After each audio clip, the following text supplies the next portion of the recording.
Welcome to the Sherry Andrea Psychic Empath Show with your host, Sherry Andrea. Sherry Andrea brings her listeners interesting discussions and topics related to empathy, psychic and spiritual development, as well as energy work.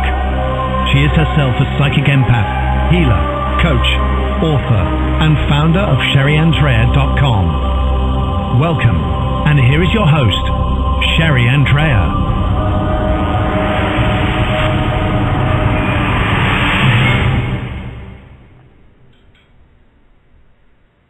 Hello, and welcome to the Sherry Andrea Psychic Empath Show. Welcome to all of you that are listening.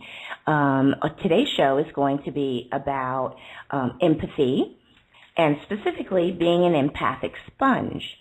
Today we're going to have a really special guest, Brandy Jasmine, and I think you will really, really like our guest today.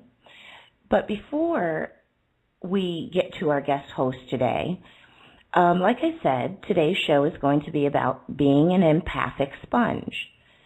Now, as some of you know, an empath is someone who has the ability to feel others' emotions, pain, as though they're their own emotions, to a point where they actually can't tell if they're sad, if they're feeling depressed, that it's not them, where they actually feel like they cannot tell that that is not their own emotion.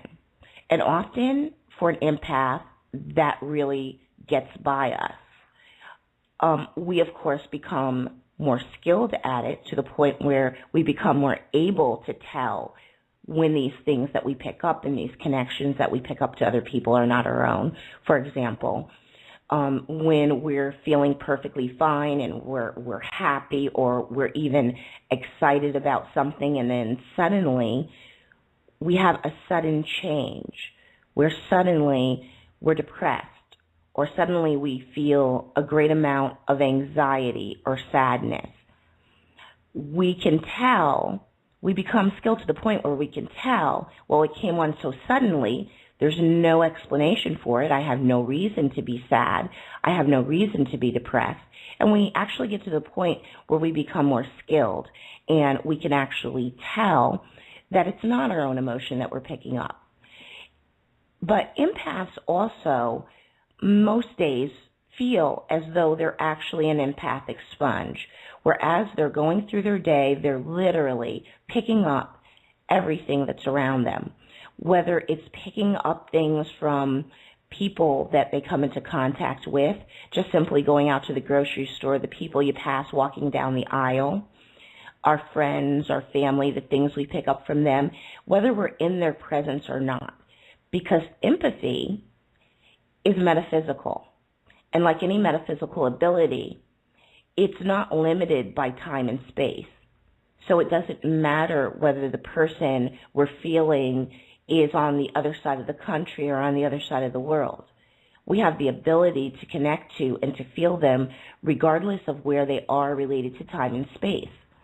An empath who also has natural mediumship abilities also can pick up this same experience from spirits from the other side that they come into contact with.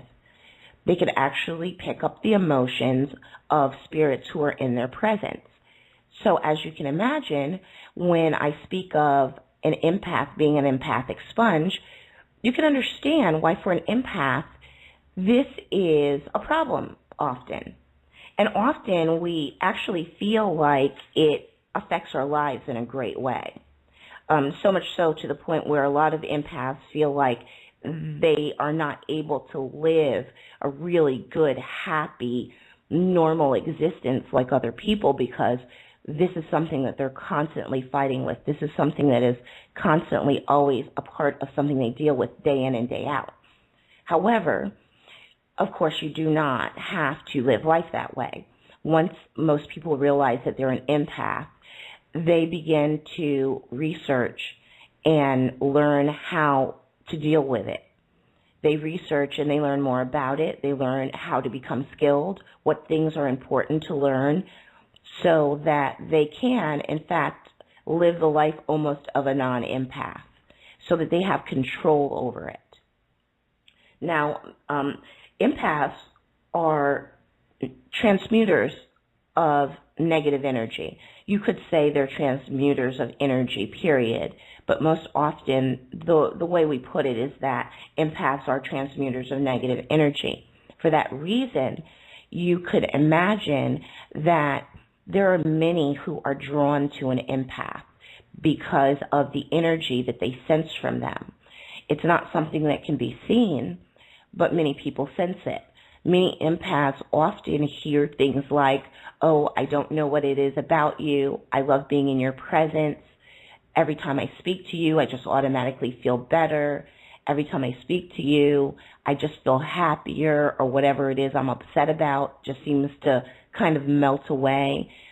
And that's a normal experience for dealing with an empath, because an empath takes on what you're dealing with and actually transmutes it.